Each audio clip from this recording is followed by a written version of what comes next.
Welcome again. আশা করি সবাই ভালো আছেন। আজকে আমরা জানব পশ্চিম ইউরোপের স্থলবেষ্টিত একটি দেশ অস্ট্রিয়া সম্পর্কে।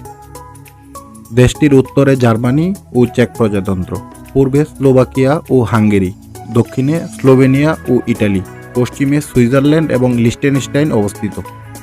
দেশটি আল্পস পর্বতমালার উপরে অবস্থিত এবং 3/4 এলাকাই পর্বতময়। দানিউব নদী অস্ট্রিয়ার রাজধানী ভিয়েনার মধ্য দিয়ে বয়ে চলেছে। অস্ট্রিয়া 1955 সালে জাতিসংঘের এবং 1995 সালে ইউরোপীয় ইউনিয়নের সদস্য হয়। 1995 সালে ইউরোপের সেঞ্জিনভুক্ত হয় এবং 1999 সালে ইউরো মুদ্রা গ্রহণ করে। অস্ট্রিয়ার সরকারি নাম রিপাবলিক অফ অস্ট্রিয়া। আয়তন প্রায় 83,878 বর্গ কিলোমিটার। জনসংখ্যা প্রায় 91,60,823 জন, যার মধ্যে প্রায় 15,87,250 জন বিদেশি নাগরিক। রাজধানী ও বড় শহর হল ভিয়েনা। মুদ্রা ইউরো। 1 ইউরোতে বাংলাদেশি প্রায় 118.25 টাকা এবং ভারতীয় 90.67 রুপি। Dialling code +43। প্রায় 8000 খ্রিস্টপূর্বাব্দে প্যালিওলিথিক যুগে অস্ট্রিয়ার দানিউব নদীর উপত্যকা এবং আলপাইন উপত্যকাগুলির মধ্যে প্রথম বসতি স্থাপিত হয়েছিল। লৌহযুগের শেষ দিকে অস্ট্রিয়ায় পশ্চিম ইউরোপ থেকে আগত হলস্টেট কেল্টিক উপজাতিরা বসতি স্থাপন করে এবং সেল্টিক রাজ্য প্রতিষ্ঠা করেছিল। পরবর্তীতে 200 খ্রিস্টপূর্বাব্দে রোমানরা এখানে আসে এবং অল্প সময়ের মধ্যে তারা সমগ্র অঞ্চলে আধিপত্য বিস্তার করে। রোমানরা প্রায় 500 বছরের বেশি সময় শাসন করে। আধুনিক অস্ট্রিয়ার গোড়াপত্তন ঘটে 976 খ্রিস্টাব্দে। 1276 সালে রাজা প্রথম রুডলফ হাবসবুর্গ বংশের প্রথম রাজা হিসেবে দেশটির সিংহাসনে বসেন। হাবসবুর্গ রাজবংশের রাজারা প্রায় 750 বছর অস্ট্রিয়ার শাসন করেন। 1866 সালে অস্ট্রো-হাঙ্গেরিয়ান সাম্রাজ্য বা দ্বৈত রাজতন্ত্র প্রতিষ্ঠা হয়। 1918 সালে সাম্রাজ্যটি ভেঙে গেলে 1919 সালে দেশটি প্রজাতন্ত্র হিসেবে আনুষ্ঠানিক স্বীকৃতি পায়। 1939 সালে হিটলারের নাৎসি জার্মানি অস্ট্রিয়াকে নিজেদের সাথে সংযুক্ত করে। দ্বিতীয় বিশ্বযুদ্ধে জার্মানির পরাজয়ের পর প্রায় 1 দশক অস্ট্রিয়া মিত্র শক্তির দখলে ছিল। এ সময় মার্কিন ও সোভিয়েত সেনারা এখানে অবস্থান করেছিল। 1955 সালের 25শে মে অস্ট্রিয়া পূর্ণ স্বাধীনতা লাভ করে। অস্ট্রিয়া হলো একটি সংসদীয় প্রতিনিধিত্বমূলক গণতন্ত্র, যেখানে একজন জনপ্রিয় নির্বাচিত রাষ্ট্রপতি রাষ্ট্রের প্রধান হিসেবে এবং একজন চ্যান্সেলর সরকার প্রধান ও প্রধান নির্বাহী হিসেবে কাজ করে। এখানে 9টি ফেডারেল রাজ্য রয়েছে। এটি ইউরোপের 6টি রাষ্ট্রের অন্যতম যারা স্থায়ীভাবে নিরপেক্ষতা ঘোষণা করেছে। অস্ট্রিয়া বিশ্বের গুটি কয়েক দেশের মধ্যে একটি যারা পারমাণবিক শক্তির বিকাশ সমর্থন করে না। তারা সবসময় পারমাণবিক শক্তির বিপক্ষে।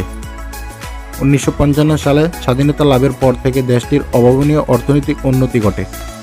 অস্ট্রিয়া একটি অত্যন্ত শিল্প উন্নত দেশ। সবচেয়ে গুরুত্বপূর্ণ শিল্পগুলো হলো খাদ্য, ওয়াইন উৎপাদন, বিলাসবহুল পণ্য, ইস্পাত শিল্প, রাসায়নিক, ইলেকট্রিক ও ইলেকট্রনিক্স শিল্প, অটোমোবাইল, যন্ত্রপাতি এবং কাগজ শিল্প। পর্যটন দেশটির অন্যতম আয়ের বড় উৎস। ভ্রমণের ক্ষেত্রে পৃথিবীর সবচেয়ে বন্ধুসুলভ দেশ হিসেবে অস্ট্রিয়া স্বীকৃত। অস্ট্রিয়ার সমৃদ্ধ সংস্কৃতি, ঐতিহাসিক স্থাপনা এবং চোখ জোড়ানো অসাধারণ প্রাকৃতিক সৌন্দর্যময় পার্বত্য দৃশ্যাবলীর টানে প্রতি বছর লক্ষ লক্ষ পর্যটক এখানে বেড়াতে আসে।